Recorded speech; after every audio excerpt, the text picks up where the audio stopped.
contractors. President Trump's budget request in the Congressional Republicans' reconciliation bill would bring military spending to a new all-time high of $1 trillion. And they're doing this while proposing a 23% cut to non-defense discretionary spending in the budget proposal. This means slashing education, healthcare, nutrition assistance across the board with both Trump's budget and the reconciliation bill.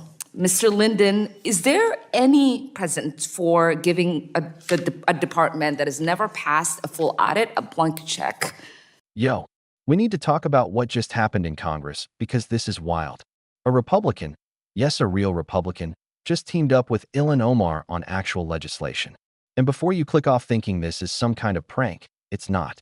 This is 100% real, and the story behind it is actually insane. We're talking about two people who should be political enemies finding something they actually agree on. And honestly, the reason they came together might surprise you more than the fact that they did. Of this size? This would be the largest defense budget in nominal terms, yes, in history. Do you think it makes any fiscal sense to increase military spending by this magnitude and in such an unchecked manner? I think that in an environment where we are being told that we don't have enough money to make sure that every American has basic health care, or that poor families have to give up their $6 a day in food benefits, or that there's not enough money to spend on cancer research or on housing vouchers, which are things that the president proposed eliminating. It's very hard to understand why we do have money to spend on tax breaks for rich people and corporations, and there's always more money to spend on defense, but there's not enough to go around for an American who's just struggling to get by.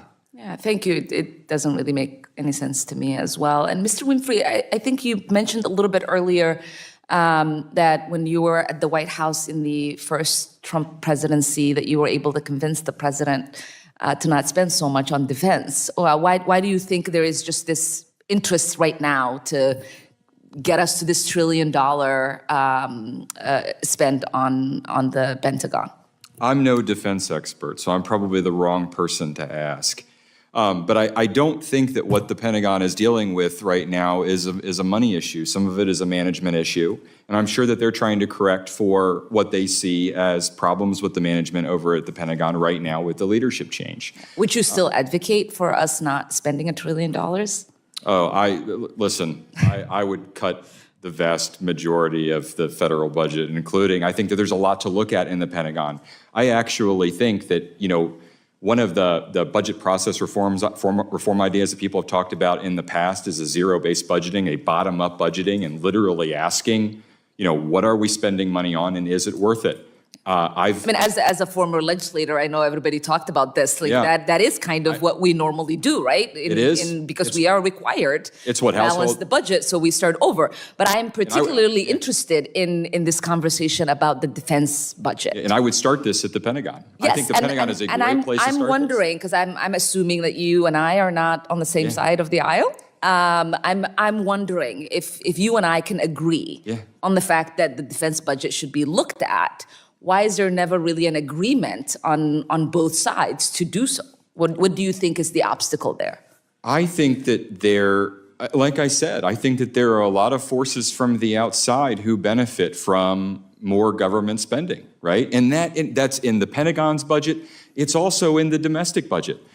I bet this will surprise you. The highest paid healthcare insurance CEO in the country is a Medicaid managed care provider. The highest paid healthcare insurance CEO in the country. 100% of his revenue comes from the federal government. 88% of his beneficiaries are Medicaid recipients. Personally, I don't think people should be getting rich off of providing for national defense, and I also don't think that people should be getting rich off of the welfare. Yeah, I would agree. I once remember my son, when he was in sixth grade, he was really upset about the number of administrators that were in the school and the fact that they got paid 3 times, 4 times more than his teachers, because he inquired. And I remember proposing legislation to level that out to make sure that that wasn't existing. I do think it is important for us to have these conversations, because if you are serious about fiscal responsibility and taking care of the American people with our tax dollars, then we have to be serious about where the money is being spent and where it's going.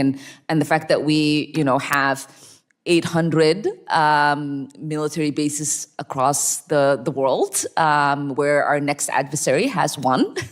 It makes no sense to me, because we continue to spend money on that. We continue to have our sons and daughters live abroad for many years away from their lives, the opportunities that they could have for no reason, while you and I pay for it.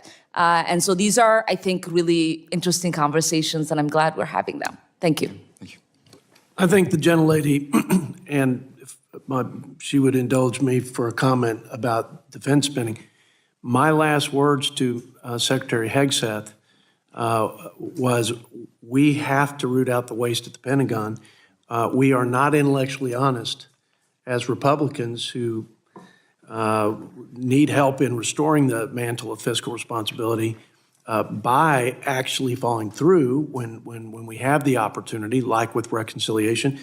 And I agree with you, and I'm pleasant. And I would say, Chairman, I thank you for saying that. If you, I'm sure you visit our military bases, Yes, and you I have have a conversations with generals in command across the United States and abroad.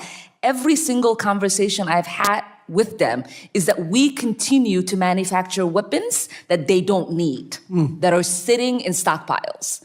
So there is a lot of conversations that we could have about the actual waste, and there is a reason why the Pentagon has never passed a single. Now here's the million-dollar question. Is this a good thing, or is something fishy going on? Some people are saying this proves bipartisanship is still possible. Others are saying one of them is playing politics. And honestly, that's for you to decide. Drop your take in the comments. I read all of them. And look, if you want more breakdowns of wild political moments like this, you know what to do. Subscribe, hit the bell, and I'll keep bringing you the content that makes you actually think. All right, fam, I'm out. See you in the next one.